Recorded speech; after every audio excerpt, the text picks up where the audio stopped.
Okay, so sometimes even people that you generally agree with, and who are generally folks that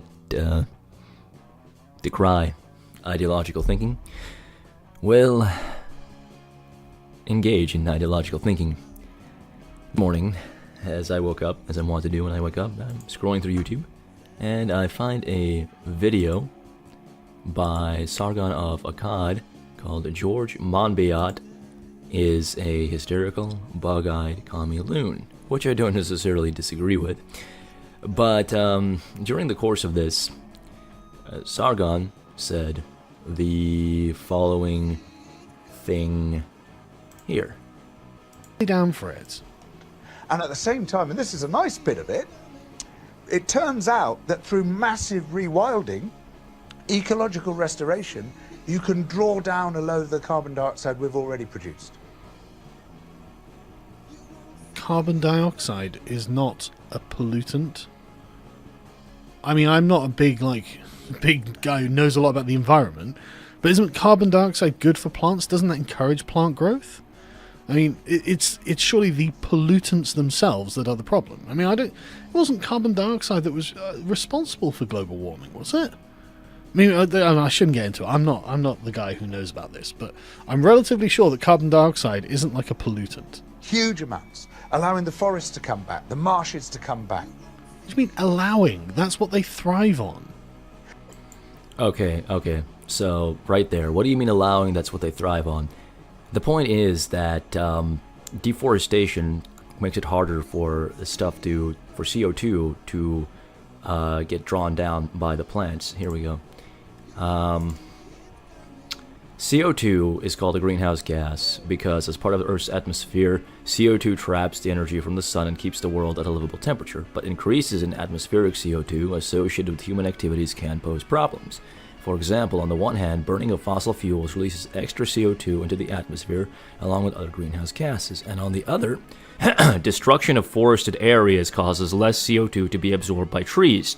So rewilding, as in making sure that the forested areas that have been destroyed bloom again, would draw down the CO2. And I don't think that Monbiot, despite being a bug-eyed commie loon, said that CO2 is a pollutant. The thing that happens is that even with natural things that have a benefit, when there's too much of them, that can be a problem. That can then become a toxin. For instance, nitrates from industrial farming that went down, I forgot what river it was, but got into the Chesapeake Bay, caused massive algal blooms and caused a bunch of die-offs, which is why now, with the Chesapeake Bay, which used to be famous for having blue crab, gets its blue crab from friggin' Indonesia, which again contributes to the problems, if you believe in AGW, of, carbon emissions, because you've got to transport all of that.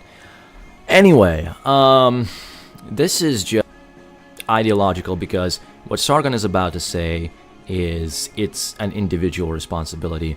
So let's go ahead and listen to the actual clip real quick. Boom. And can take us a long way towards stopping climate breakdown at the same time as stopping ecological breakdown. There's time, but we can't do it by just pissing around at the margins of the problem.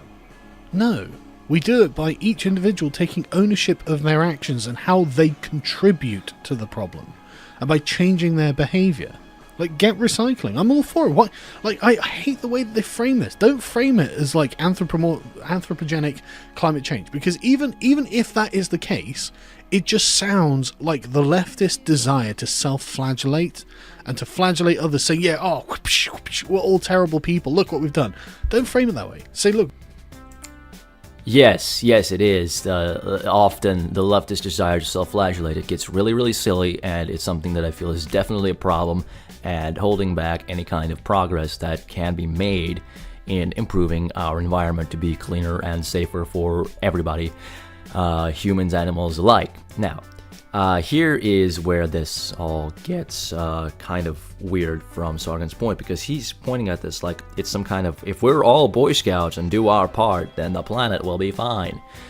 Which generally I agree with personal responsibility being a really great thing and really super important.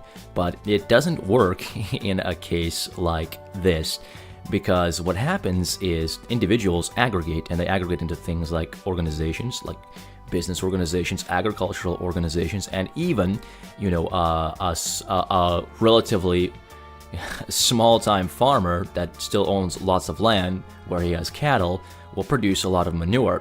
And that requires all kinds of regulation and stuff, because there can be cracks under the earth which allow, depending on where he spreads the manure, for it to get into the groundwater and start poisoning people around him, which is why we need regulations and we need broad-based solutions rather than just individual responsibilities. And I'm sure that Sargon would agree and understand all of this. But the thing of it is that the majority of pollution and stuff comes from commercial farming, comes from industry. It doesn't even, as an aggregate, come from individual use cases of like domestic use. So this is kind of like, yes, it is a margin solution, and when the guy says we're not going to solve these problems by puttering around the margin solutions, he's not wrong. No matter how much you ideologically disagree with him and with his weird conclusion at the end that capitalism is to blame. Furthermore, when you're pointing to recycling as being like this example of the individual responsibility kind of environmentalism, well, recycling has its own host of problems, because in order to recycle, you need to transport the garbage from the folks over to a processing facility, and the processing facility has to use a lot of energy to turn that trash back into a usable product, which then, again, uses transport to get that stuff onto the shelves, etc., etc., etc., ad nauseum. And I'm not saying that this recycling is necessarily bad, but it's not as much of a solution. It's more of a surface solution than anything else. So, goodness, like, this is what I guess is the problem of punditry. You do need people to be advocates, and you do need people to get like morally outraged and things, and apply pathos. But sometimes people just, even people who are generally rational, like Sargon, default to pathos and use that to frame their arguments. And, he did admit that he doesn't know a lot about the environment, but if you're going to be commenting on this video and trying to dismantle this guy, do just the basic Google search on CO2, or at least the prevailing theories held by people about what CO2 does to, the upper atmosphere and warming and stuff. So, like, I wasn't really remembering much about how exactly all of it worked, but it took me literally a few seconds to Google that.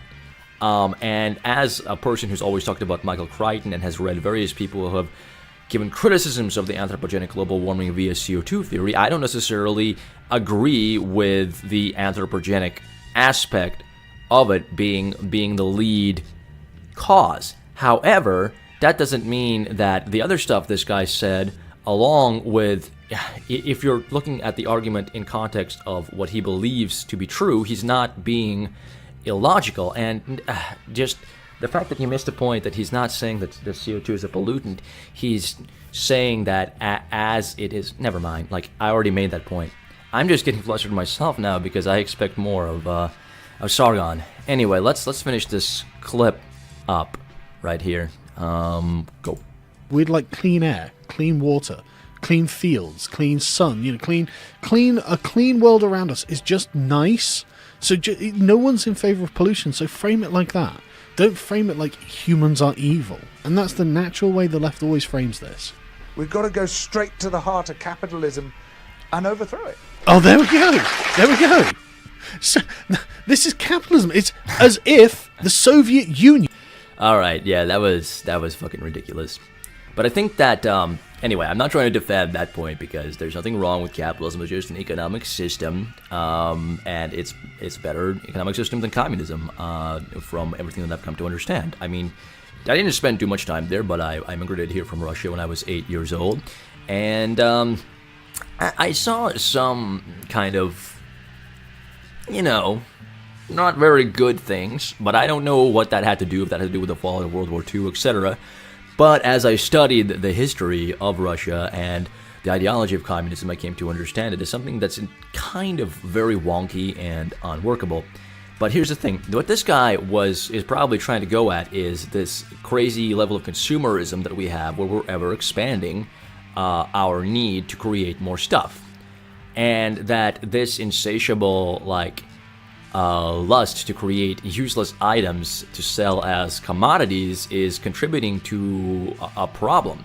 And it's making people miserable, and I don't think that there's anything wrong with that kind of understanding of things. And he, for some reason, puts it under the umbrella of capitalism when that can occur under any kind of system, because in communism it'd be like, you know, the ever-expanding future of the worker, and which would actually just be kind of a proxy for the enriching of the state and the Politburo. But anyway, it's rapine, and a rapine is never good.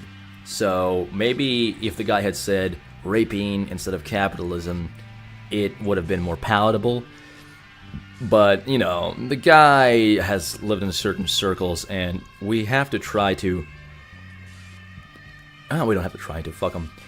What I'm saying is that even when we're right, we have to not be so heated to where we become kind of wrong. Thanks for listening. If you like what you heard, subscribe on this YouTube channel. Give it a thumbs up. If you didn't like it, obviously do what you're going to do. Feel free to comment whatever you want. And visit my website, www.fractaljournal.com, for stories, essays, ideas, and more. Thanks so much for listening, and take care, everybody.